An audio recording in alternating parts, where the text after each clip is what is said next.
imagine, if you will, looking at a demographic map of the United States, and we're looking at the year 1910. Okay, 1910. Right. But I don't want you to think of it just as, like, a flat piece of paper. Think of it more like a snow globe. Oh, I like that. A snow globe. Yeah, because for decades leading up to this exact moment, the snow inside this globe has been completely settled. The distribution of the population, specifically the African American population, is heavily, overwhelmingly concentrated in one specific region. Right, the American South. Exactly. It's static. It's this localized demographic reality that has held relatively steady since literally the founding of the country. And then history essentially picks up that snow globe and just gives it the most violent, sustained, and transformative shake imaginable. That is a remarkably apt visual to start us off. Because when we talk about the movement of people within the borders of this country, the sheer scale of what happened next is, well, it's actually quite difficult to wrap your mind around. It really is. We aren't just talking about a trickle of relocation, or some slow generational drift. We are talking about a fundamental seismic rewiring of the nation's entire human geography. So, welcome to today's deep dive. Our mission today is to explore one of the most massive, rapid internal movements in recorded history. The Great Migration. Yes, the Great Migration. We are going to unpack the period from roughly 1910 to 1970. That's a 60-year window where 6 million African Americans relocated from the rural South to the urban North and West. 6 million people. It's staggering. It's massive. And for you listening, whether you are someone who geeks out over labor economics, or you're fascinated by American history, or maybe you just really want to know the true literal origins of your favorite music, understanding this migration is the ultimate shortcut to understanding modern American cities. Absolutely. Every major metropolis you can think of, Chicago, New York, Detroit, Los Angeles, Philadelphia, they were all fundamentally reshaped by this event. And to do this justice, we are drawing on a really comprehensive stack of sources today. We're looking at historical demographic statistics, census data spanning over a century, sociological reports from the era, and deep cultural analyses. Yeah, the sources are incredibly detailed on every facet of this exodus. They really are. Yeah. And the central question we are trying to answer from all this data is really one of logistics and motivation. Right. Okay, let's unpack this. How did a population that was 90% concentrated in the American South in 1910 manage to completely redistribute itself across the entire United States? And completely change the nation's cultural and economic DNA in the process. Exactly. Yeah. Because moving 6 million people before the invention of the interstate highway system, before the internet, before modern communication, that doesn't just happen by accident. No, it absolutely doesn't. And to understand the mechanics of that movement, we have to look at the starting point. Let's look at the census data from our sources for a second. Okay, let's hear it. From the earliest U.S. population statistics back in 1780, all the way until 1910, that 90% concentration figure held incredibly steady. Wow, 1780 to 1910, so well over a century of virtually no movement. Right. African Americans made up the absolute demographic majority of the population in 3 entire southern states: Louisiana until about 1890, South Carolina until the 1920s, and Mississippi all the way until the 1930s. Which means, logically, before we can even begin to talk about where these millions of people were going, we first have to understand the absolute pressure cooker they were leaving behind. Yes, the push factors. Right, because nobody leaves the only home they've ever known, the place where their families have lived and been buried for generations, unless the alternative of staying is simply unbearable. Exactly. So let's talk about that push. What was the environment like in the South in 1910 that necessitated this mass exodus? Well, the South during this era was defined by a severe, multi-layered social and economic chokehold. And we really need to look at these 2 layers, the social and the economic, because they operated together to trap people. Okay, let's start with the social reality. Right. So the Deep South operated under Jim Crow laws. And I think sometimes in modern discourse, Jim Crow gets sanitized. Yeah, like it just means separate water fountains or sitting at the back of the bus. Precisely. But the sources we are analyzing today detail a rigid, legally enforced, and violently upheld caste system. It was designed to systematically exclude African Americans from any semblance of political or social power. Disenfranchisement was the literal law of the land. But I want to dig into the mechanics of that because it went far beyond just, not being allowed to vote. Again. The sources detail a system that effectively tried to recreate the institution of slavery by another name, and I'm talking specifically about indentured servitude and convict leasing. Ah, yes, convict leasing. Break down how convict leasing actually worked mechanically, Yeah. because reading about it, it's deeply disturbing. It is. Convict leasing was a remarkably cynical and brutal loophole in the justice system.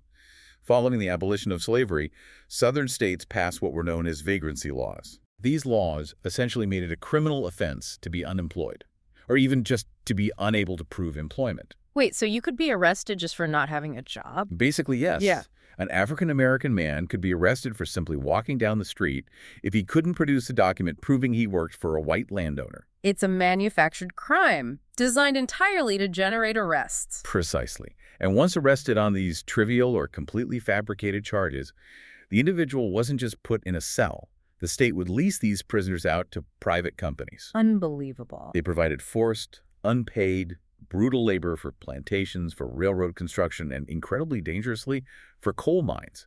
Private corporations essentially bought a disposable labor force in the state justice system. I really want to pause here and emphasize this for you listening, because we can't just speed past this. Holding this entire legal and economic system together wasn't just the gavels of local judges. It was absolute unchecked terror. Yes, the violence. The statistics in our sources are chilling. Nearly 3,500 African Americans were lynched between 1882 and 1968.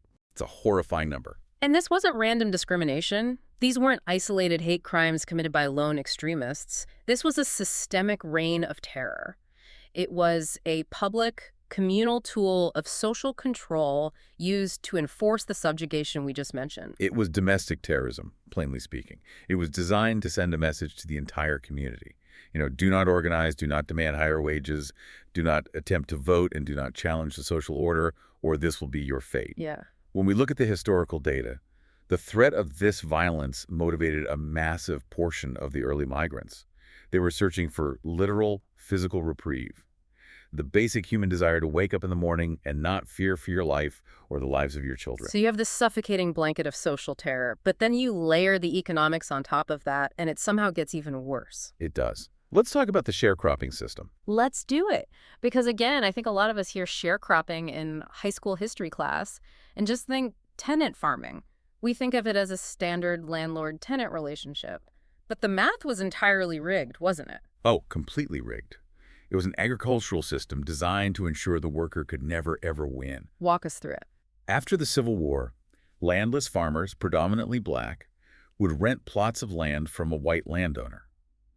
The agreement was that the farmer would pay for the rent of the land, the seeds to plant, and the tools to harvest by giving the landowner a share of the crop they produced at the end of the season. But wait, mechanically, how do you pay for the seeds and tools if you start with $0? Right, that's the catch. You buy them on credit from the local commissary store. And here is where the trap snaps shut. The landowner almost always owned that local commissary store. Ah, of course. So the landowner sets the exorbitant prices for the supplies. The landowner sets the astronomically high interest rates on that credit. And then, at the end of the harvest, when it's time to weigh the cotton and settle the debt, the landowner is the one keeping the books and determining the market value of the crop. So it's essentially a rigged casino where all the exits are blocked by armed guards. That's a great way to put it. You're forced to play at the tables, the house sets the odds, the house keeps the score, and surprise, surprise, no matter how hard you work or how bumper the crop is, the ledger at the end of the year always shows that you owe the landowner more than you earned. Exactly.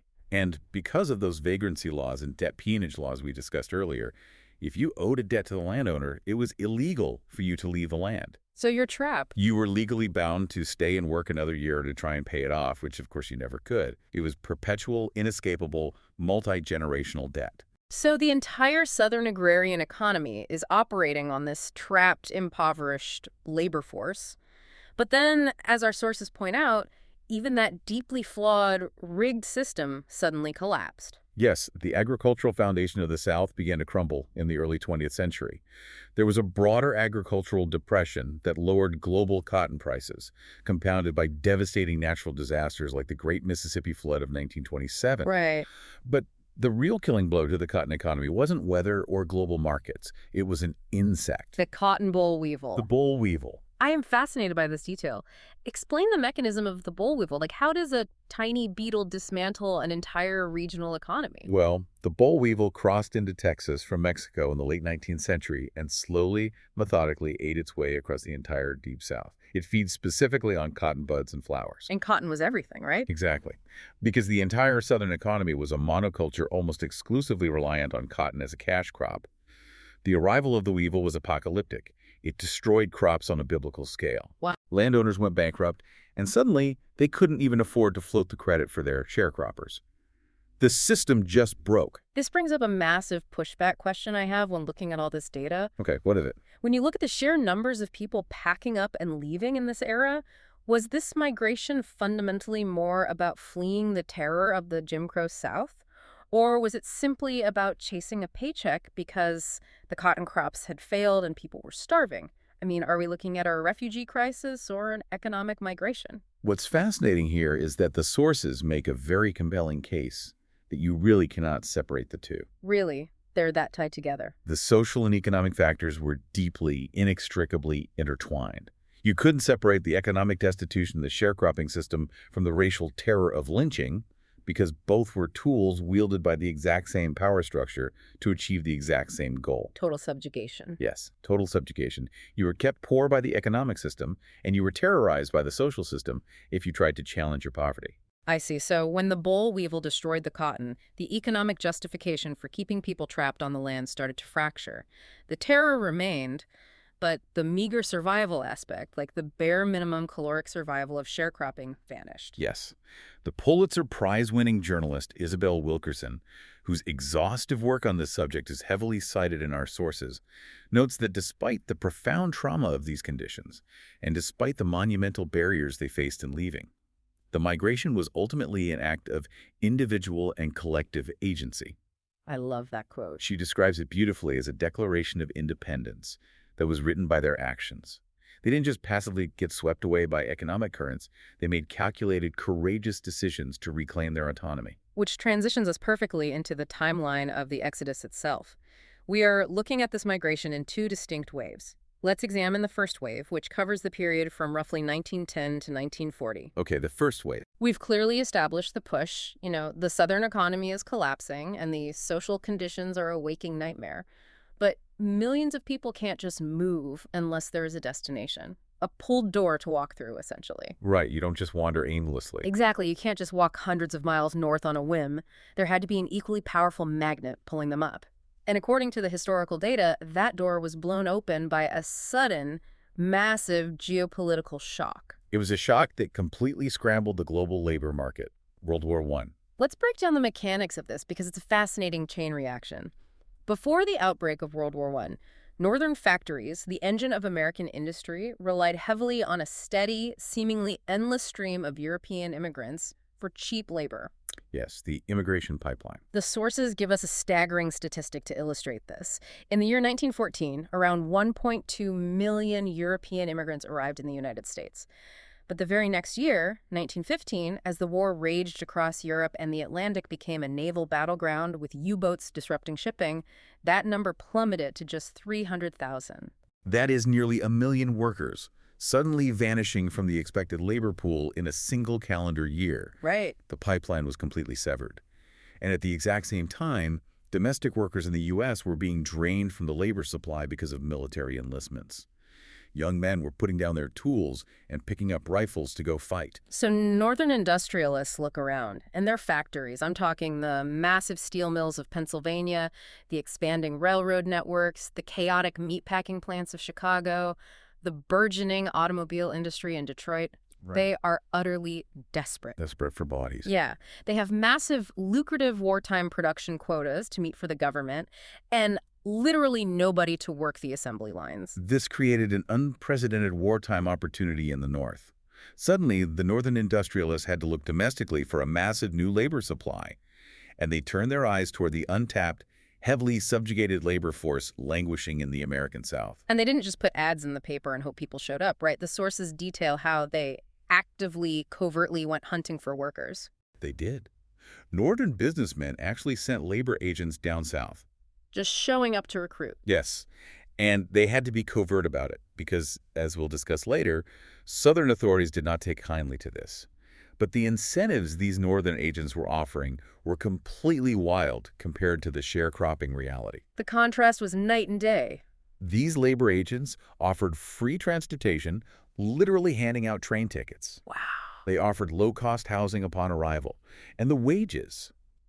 The wages could be double, triple, or even more than what a worker could theoretically make in the South. And crucially, it was paid in actual cash, not in rigged commissary credit. To put the scale of this demographic shift into perspective, James Gregory's calculations in his book The Southern Diaspora, which is referenced in our stack, show that the pace accelerated dramatically with the outbreak of the war. It really spiked. By 1930, there were 1.3 million former Southerners living in other regions. To contextualize that, in the year 1900, only about 740,000 African Americans lived outside the South in total. That was just 8% of the nation's black population. Within a few decades, they more than doubled the entire population living outside the South. It's a profound historical irony if you think about it. Here's where it gets really interesting. Expand on that. What's the irony? The irony is that the unprecedented carnage of global warfare happening thousands of miles away across the Atlantic Ocean was the exact catalyst required to break the domestic labor gridlock here in America. Wow, yeah. The sudden halt of European immigrant labor forced Northern industrialists who previously had little interest in black Southern labor to actively, aggressively court the very people that Southern elites were systematically subjugating. The war created a sudden, desperate demand for their existence as free laborers. And I think it's important to note that these industrial jobs waiting for them in the North were not a walk in the park. Working in a 1920s Pennsylvania steel mill next to a blast furnace, or standing on the disassembly line of a Chicago meatpacking plant that was grueling, exhausting, and highly dangerous work. Oh, absolutely. The conditions were brutal by modern standards. But the sheer existence of a wage, a physical cash wage that you earned with your sweat and kept in your pocket, completely outside of the rigged ledger of a sharecropping landlord, was revolutionary for these migrants. It's real freedom. It represented economic agency. And the shift was massive. Between 1910 and 1920, the number of black workers employed in industry nearly doubled, growing from roughly 500,000 to over 900,000. So that's the first wave. The boll weevil pushes and the World War I industrial boom pulls, but then history rarely moves in a straight line. No, it doesn't. The momentum hits a massive wall in the 1930s. The Great Depression essentially froze this first wave in its tracks. The northern jobs dried up, factories closed down, the stock market crashed, and the economic pull simply vanished. Nobody is handing out free train tickets when unemployment is at 25%. Right. The migration slowed to a trickle during the 1930s.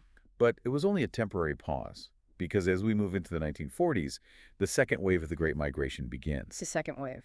And what's fascinating here is that while the overarching theme of moving north and west remains the same, this second wave is driven by an entirely different set of economic and technological engines. Let's break down that shift. Because if the first wave was about World War I and the boll weevil, the second wave running from the mid-1940s all the way to 1970 was defined by World War II and the invention of the tractor. Exactly. Let's look at the World War II aspect first, because it mirrors the first waves but on a much larger scale. Just like the first war, WWII created a massive, urgent defense buildup, which is what finally pulled the country entirely out of the Depression. Yeah. Our sources highlight Louisville, Kentucky, as a prime, specific example of this war boom economy.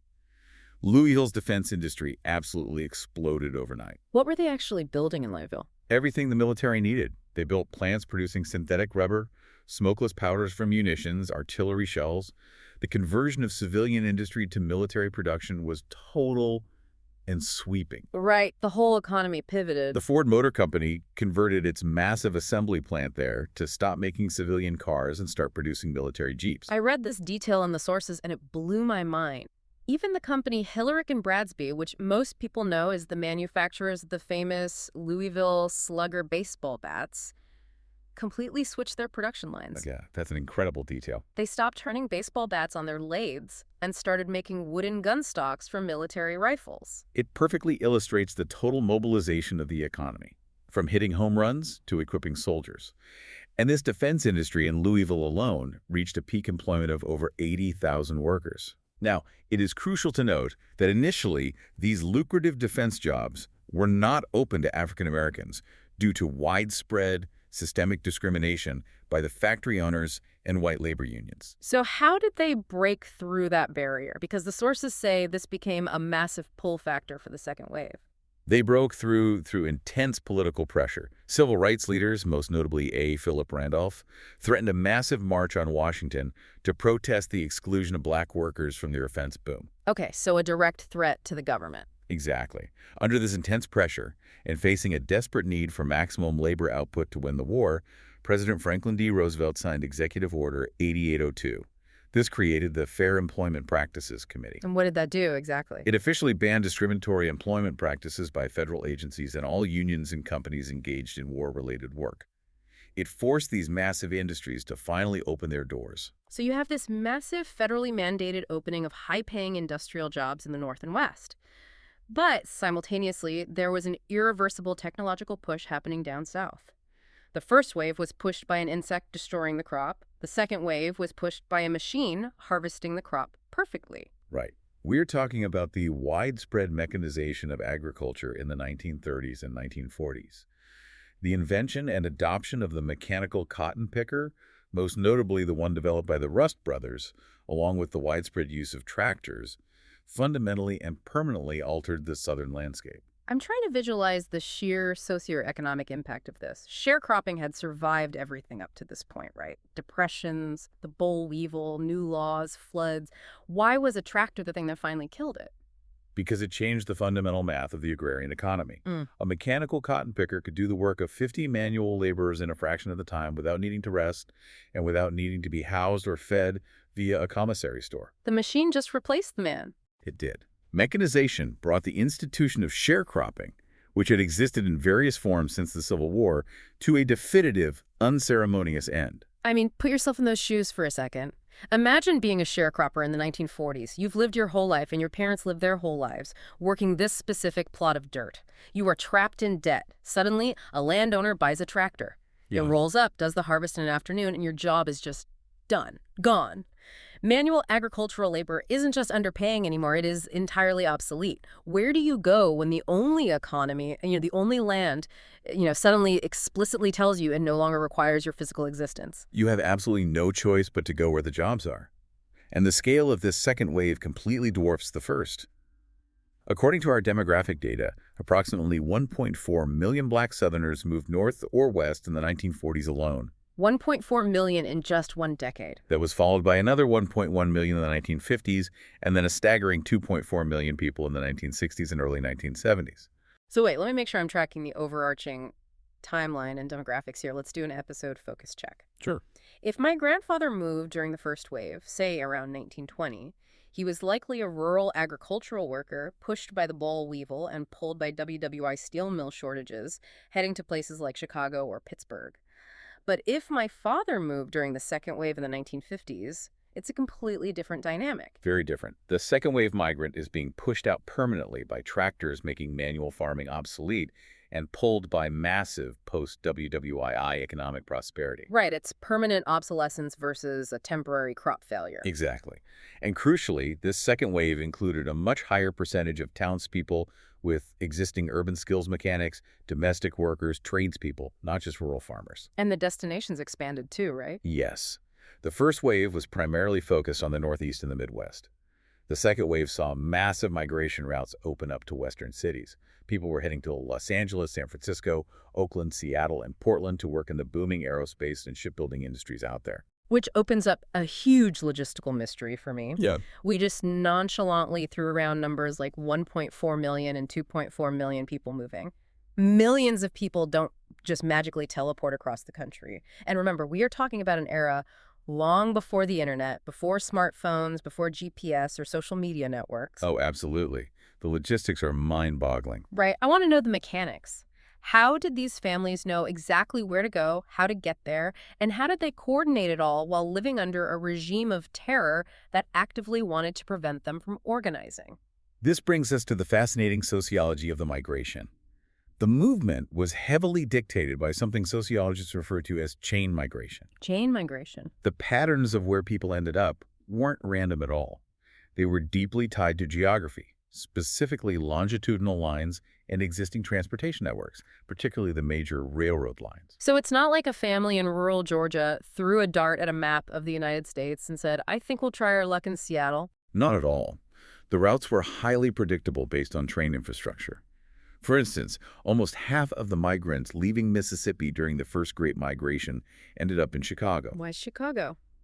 because they would simply board the Illinois Central Railroad, which ran a straight shot right at the middle of the country from New Orleans through Mississippi directly into Chicago. That makes perfect sense. Meanwhile, people migrating from East Coast states like Virginia or the Carolinas tended to follow the eastern seaboard train lines straight up to Philadelphia, New York, or Boston. And people from Texas and Louisiana were much more likely to utilize the Southern Pacific rail lines heading west to Los Angeles or Oakland. They followed the iron paths of the people who went before them. The sources note a fascinating 2021 economic study on these migration networks. Oh, the 1.9 multiplier study. Yes. It found that when one randomly chosen African American moved from a southern birth town to a specific northern destination county, an average of 1.9 additional black migrants made the exact same move to the exact same county. That 1.9 figure is the literal numerical proof of the network effect in action. You don't go to a random city. You go where your uncle went 5 years ago, or where your former neighbor from down the road went. Because it's safer. Exactly. Because when you arrive in a strange, overwhelming industrial city, they can help you find a room to rent in their boarding house, or they can put in a good word for you with the foreman at the meatpacking plant to get you a job. It lowers the extreme risk of the journey. But the network had to be much larger than just word of mouth, right? Word of mouth doesn't move 6 million people. The ultimate information hub of the Great Migration, the real logistical engine, was a newspaper, the Chicago Defender. The historical importance of the Chicago Defender cannot be overstated. It was a primarily black-owned and operated newspaper based in Chicago, but its reach was national. It served as a massive intentional catalyst for the migration. It wasn't just a passive observer. No, not at all. It didn't just passively report the news of the day. It actively, aggressively campaigned for black Southerners to pack up and leave the South. They explicitly called the North the Promised Land. And they weren't subtle about their editorial stance. They published blazing headlines exposing Southern lynchings alongside powerful editorial cartoons depicting the horrors of Southern subjugation contrasted with the opportunity and freedom of the North. It was incredibly bold. But beyond the ideology, they provided the actual, literal, logistical blueprint. Yes, the practical information was what made it so revolutionary. The Defender published job listings directly from northern factories. They published train schedules and ticket prices. They printed letters from successful migrants who had already made the journey, detailing their new wages and living conditions. They gave people the actionable intelligence they needed to plan an escape. They did. In fact, the Defender famously designated a specific date, May 15, 1917, as the Great Northern Drive. The Great Northern Drive. Yes, their goal was to establish a coordinated movement where over 100,000 African Americans would migrate to Chicago alone during the height of the WWI labor shortage. But it raises another mechanical question. If this newspaper is publishing train schedules and telling people to flee the South, and the Southern landowners are desperate to keep their sharecroppers trapped, how on earth is a Chicago newspaper reaching a rural farm in Mississippi? I mean, they couldn't just drop it in the mail. No, it was essentially a massive smuggling operation. Southern authorities eventually realized what the Defender was doing and tried to completely ban its distribution. They confiscated it from the mail and threatened anyone caught reading it. How did it get through? So the distribution relied heavily on black Pullman railcar porters. Mm-hmm. These were the men who worked the sleeper cars on the trains traveling between the North and South. They would secretly bundle stacks of the Defender in Chicago, hide them in the train ceilings or in the dirty laundry bags, and as the trains rolled through the South, they would covertly toss bundles off at specific junctions or hand them off to local barbers and preachers who would distribute them underground. It's incredible. It's like an early analog underground version of crowdsourcing or, a primitive social network. Instead of a Facebook group or a subreddit organizing a movement, you had the Chicago Defender passed hand to hand in secret, and you had what the sources call migration clubs. Yes, historian Joe Trotter explains how African Americans formed these clubs as localized logistical nodes. In the safety of barbershops, pool rooms, churches, and lodge halls, people would gather this smuggled information. They debated the pros and cons of moving. Like a strategy meeting. Exactly. And crucially, they pooled their meager financial resources together to buy train tickets at reduced group rates or to fund the journey of one member who would then send money back for the rest. I just want to sit with this for a second because this is astounding. This wasn't a chaotic, panicked scatter of refugees fleeing into the night.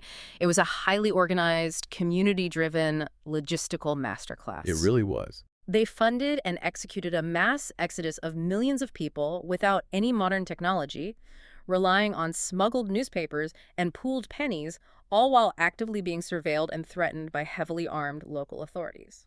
If we connect this to the bigger picture, it is a testament to extraordinary organizational capability under duress, which naturally brings us to the reaction to this mass movement. Right. Because as Newton's third law states, every action has an equal and opposite reaction.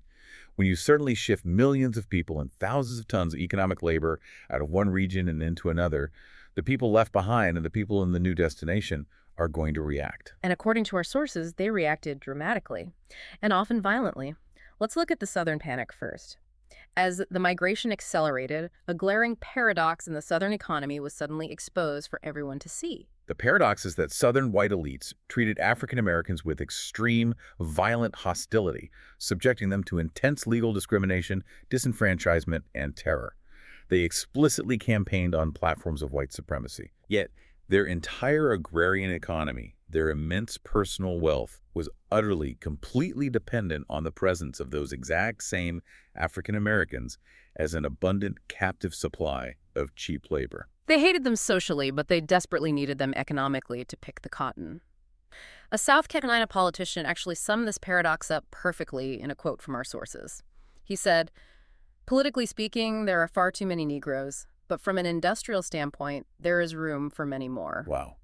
So initially, in the very early 1910s, some of the white elite actually thought the initial trickle of migration was a good thing. They thought it was just siphoning off surplus unemployed labor. Oh, they thought it was helpful. But as the sheer volume of the migration became clear, as the trains kept rolling out full of workers and coming back empty, the South began to severely panic. The labor force they relied on to maintain their wealth was quite literally vanishing into thin air. And they tried to stop it. And as we've established, they didn't just ask nicely. They did try to raise wages slightly to compete with the northern factories, but when that failed, they used the law and outright violence to trap people. They leveraged every tool of the state. Local governments across the South passed harsh new work or fight laws. More laws just to trap them. Yes. These demanded that all males either be employed locally by a white landowner or be conscripted into the military or forced labor. They passed ordinances requiring labor agents from the North to pay exorbitant licensing fees, sometimes tens of thousands of dollars, just to operate in a Southern town. Effectively outlawing recruitment. Exactly. And when the legislation failed to stop the tide, they resorted to physical intimidation. The sources detail how local police and deputized mobs would literally show up at the train stations. Yes, the platform violence. They would beat people waiting on the platforms, physically tear up the train tickets they had saved for months to buy, and terrorize them into returning to the farms. The situation became so egregious that the U.S. Secretary of Labor at the time, William B. Wilson, actually had to issue official statements condemning these tactics for interfering with the natural constitutional right of American workers to move freely between states. But despite the beatings and the torn tickets, the migrants kept leaving. They found other stations, they walked miles to catch trains in the next county, they hid in the baggage cars. They were determined. But the tragic reality is that when they finally arrived in the North, seeking the promised land they had read about in The Defender, the reception they received from the locals was deeply hostile as well. Let's unpack the northern hostility. We mentioned earlier that northern factories were desperate because European immigration had plummeted. Well, there were already established working-class European immigrants living in these cities, like the Irish and the Italians, who had recently fought bitter battles to secure their own positions and wages in these northern factories. And suddenly, these established ethnic working-class neighborhoods felt deeply economically threatened by this massive, sudden influx of new labor competition from the South. They viewed the black migrants as a threat to their wages, especially since industrialists would sometimes cynically use the migrants as strikebreakers. The labor unions, which were supposed to protect workers, turned against them. The American Federation of Labor, the AFL, which was the dominant union force, actually advocated for strict segregation between European Americans and African Americans in the workplace. That's right. White workers routinely staged nonviolent walkouts, shutting down production lines to protest the integration of the factories. And tragically, the tension rapidly escalated from nonviolent walkouts to horrific lethal violence. Mm. The competition for jobs, combined with intense competition for limited housing in these rapidly overcrowding cities, created a powder keg. In 1917, the East St. Louis riot exploded. Yes. It became one of the bloodiest workplace and racial riots in American history. Mobs of white workers attacked the black community, killing anywhere between 40 and 200 African Americans, burning neighborhoods to the ground, and displacing over 6,000 people from their homes. I want to slow down here because the scale of the violence is staggering, and East St. Louis was just the prelude. The violence peaked shortly after the end of World War I. Yes, the summer of 1919 came to be known as the Red Summer because of the prolonged, incredibly violent rioting that erupted between black and white Americans across dozens of major U.S. cities, Washington, D.C., Omaha, Knoxville, and many others. The violence was particularly acute in Chicago. Returning white soldiers from WWI came home expecting their old factory jobs, only to find that black men had taken those positions during the war. And they were often willing to work for far less due to their sheer desperation to escape the South. Right, the economic tension boiled over. It exploded into warfare on the streets. 38 people died in Chicago during the Red Summer riots, over 500 were severely injured, and 1,000 were left completely homeless as their residences were torched. And as the decades progressed, and the second wave brought even more millions of migrants into the northern and western cities, the hostility didn't disappear, it just transmuted. It shifted from overt physical mob violence to insidious, structural, state-sponsored violence. I'm talking about the weaponization of exclusionary housing policies. Let's explain the mechanics of this, because this is how the modern American city was geographically shaped. We are talking about systemic redlining and mortgage discrimination. How did redlining actually function as a financial quarantine? Well, the federal government, through the Homeowners Loan Corporation, literally created maps of every major American city. They evaluated neighborhoods to determine how safe they were for banks to issue mortgages. Neighborhoods with African-American populations, regardless of the actual wealth or stability of the residents, were outlined in red ink. Literally a red line. Yes. This redlining officially designated the area as hazardous for investment. Which meant that banks would simply refuse to give a mortgage to anyone trying to buy a home in that redlined area. And at the same time, white suburbs implemented restrictive covenants, which were legal clauses in the property deeds explicitly forbidding the sale of the home to anyone who wasn't white. Right. So you have millions of black migrants arriving, but they are financially quarantined. They can't get a loan to buy a house in their own neighborhood, and it's illegal for them to buy a house in the suburbs. It was an invisible economic wall that replaced the physical terror of the South. Let's look at the statistics regarding the GI Bill after World War II to see how devastating this was. Okay, let's look at the numbers. The GI Bill is historically hailed as the great engine of the American middle class, allowing returning veterans to buy homes and build generational wealth. But our sources highlight a staggering disparity. In the expanding suburbs of New York and northern New Jersey after the war, 67,000 mortgages were insured by the GI Bill. 67,000 new suburban homes. Out of those 67,000 mortgages, fewer than 100 were taken out by non-white veterans. Wait, less than 100? Less than 100. Out of 67,000. Exactly. The federal backing was systematically denied to black veterans due to redlining and restrictive covenants. Less than 100 out of 67,000. That is the exact mathematical definition of systemic exclusion. So the millions of arriving migrants were forced by these invisible boundaries into incredibly overcrowded, geographically constrained inner-city neighborhoods, creating what sociologists termed black metropolises. So we have to ask ourselves, what does this all mean for the human beings actually living through this? Right. Put yourself in the shoes of a migrant. You exhibit incredible bravery to escape the sharecropping debt traps and the terrifying threat of lynching in the South.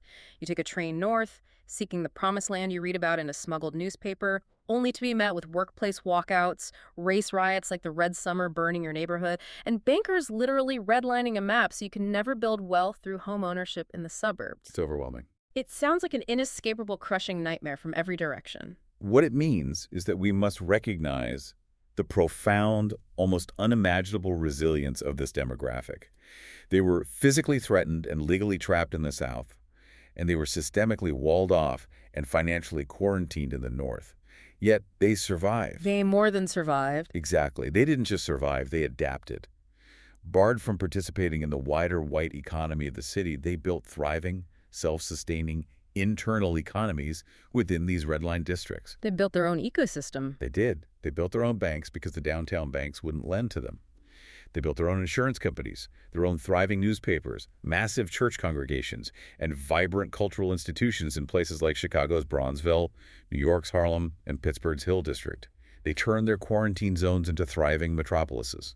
Which carries us right into the profound cultural impact of this movement. Because when you push millions of people seeking freedom into concentrated northern urban enclaves, and you explicitly bar them from integrating into the wider suburban society, you inadvertently create massive, highly pressurized incubators for unprecedented cultural creativity. The concentration of talent was incredible. The concentration of experience, pain, hope, and sheer proximity resulted in an explosion of art. Let's get into the influence on Northern music and literature.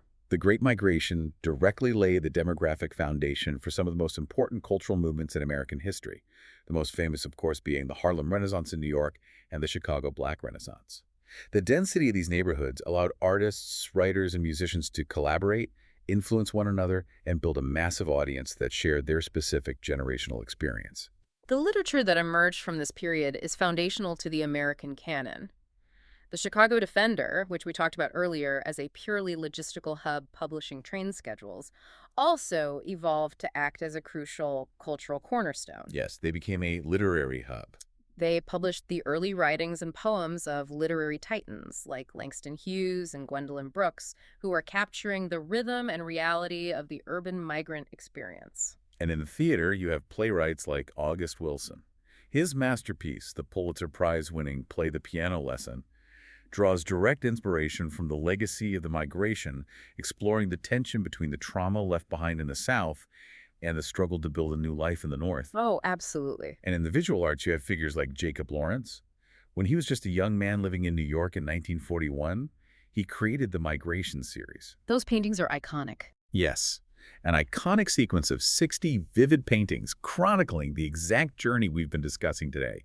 The struggles, the trains, the hopes of the African-American migrants. It was exhibited at the Museum of Modern Art and immediately cemented him as one of the most important visual artists of the 20th century. But if we're talking about cultural impact that rippled out, transcended the red line boundaries, and touched quite literally every single person listening to this deep dive right now, we have to talk about the music. We do, because the Great Migration fundamentally, irreversibly altered the trajectory of American and global popular music. The sources detail how blues singers, seeking to escape the exact same racial discrimination and economic dead ends of the sharecropping fields we discussed, packed up their guitars and joined the migration. Right. They moved from the rural, acoustic environments of the Mississippi Delta to the industrial, crowded north, primarily flowing up that Illinois Central Railroad line straight into Chicago. We're talking about absolute legends of the genre making this journey. Yes. Muddy Waters, Chester Burnett, who the world knows better as Howlin' Wolf and Buddy Guy. But the music couldn't just stay the same. It had to adapt to its new environment. Explain the mechanics of how the sound actually shifted. Right. So down in the rural South, the Delta blues was primarily acoustic. It was a man, an acoustic guitar, maybe a harmonica, playing on a porch or in a small juke joint. But when they arrived in the northern cities, the environment was entirely different. Much louder, I imagine. Exactly. They are playing in crowded, incredibly loud clubs on the south side of Chicago. You have the roar of the elevated trains going by, the noise of a packed room of factory workers letting off steam. An acoustic guitar simply couldn't cut through the noise of the bustling, crowded, industrial northern city. So, out of sheer acoustic necessity, they adapted. They plugged in, they amplified the instruments. The Great Migration birthed Chicago electric blues. They added drum kits, electric bass, and amplified harmonicas to match the volume and the frantic pacing of the urban environment. There is a remarkably powerful quote in our sources from Delta-born pianist Eddie Boyd, speaking to Living Blues magazine, that perfectly encapsulates this intersection of geography, trauma, and art. Let's hear it. He said, "I thought of coming to Chicago where I could get away from some of that racism and where I would have an opportunity to, well, do something with my talent. It wasn't peaches and cream, man, but it was a hell of a lot better than down there where I was born." It's such a poignant reflection. The trauma didn't magically disappear in Chicago, it just changed shape. But he had the opportunity to wield his talent. The Delta blues didn't just move, it morphed. It absorbed the grit, the sheer volume, the electricity, and the frantic pacing of the northern factory city. And we cannot overstate the historical importance of that specific shift. That electrified urban blues sound developed by migrants like Muddy Waters in Chicago is the literal, direct, undeniable foundation for modern rhythm and blues and subsequently rock and roll. Exactly. You don't get Chuck Berry without Chicago Electric Blues. You don't get the Rolling Stones or Led Zeppelin without Muddy Waters and Howlin' Wolf plugging in their guitars.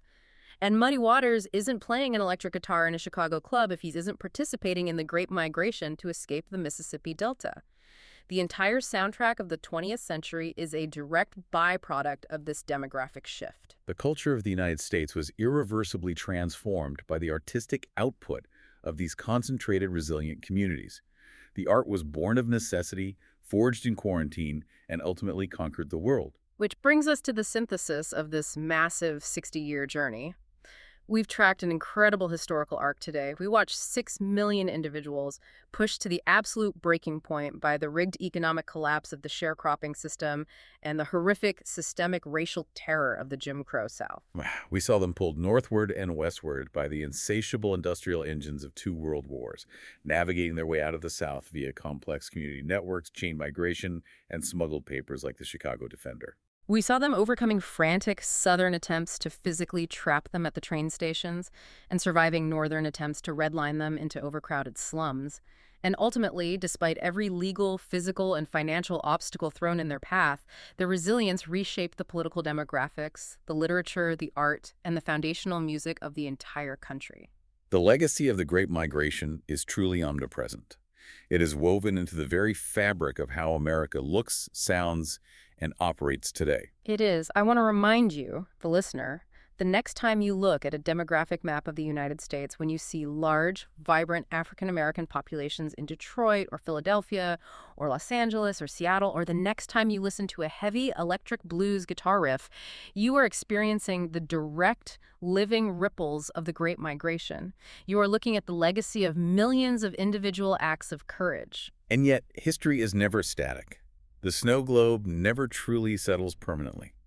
I want to leave the listener with one final fascinating data point from our demographic sources that brings the story full circle. Okay, what is it? Since the 1970s, as the industrial boom in the northern Rust Belt faded, and as the civil rights movement secured hard-fought political and social gains in the South, there has been a documented demographic phenomena dubbed the New Great Migration. A reversal of the historical trend. Precisely.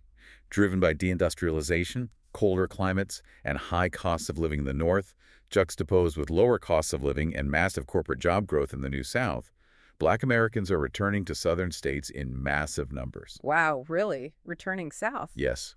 The Black populations of metro areas like Atlanta, Charlotte, Houston, and Dallas-Fort Worth have absolutely exploded over the last few decades. The snow globe is being shaken again, but the snow is swirling in the exact opposite direction. It's a fascinating twist, and it challenges us to ponder a profound question. What will happen to the cultural identity of those historic northern Black metropolises, places like Harlem, Bronzeville, and Detroit, now that the descendants of the original Great Migration are charting a course back to the very region, sometimes the very same states, their ancestors risked absolutely everything to escape a century ago? It proves that the demographic map of America isn't a settled picture at all. The push and pull factors are always evolving, always pulling people toward new opportunities. The map is still being drawn. Thank you for joining us on this deep dive. Keep questioning the map, keep listening to the history and the music, and we'll see you next time.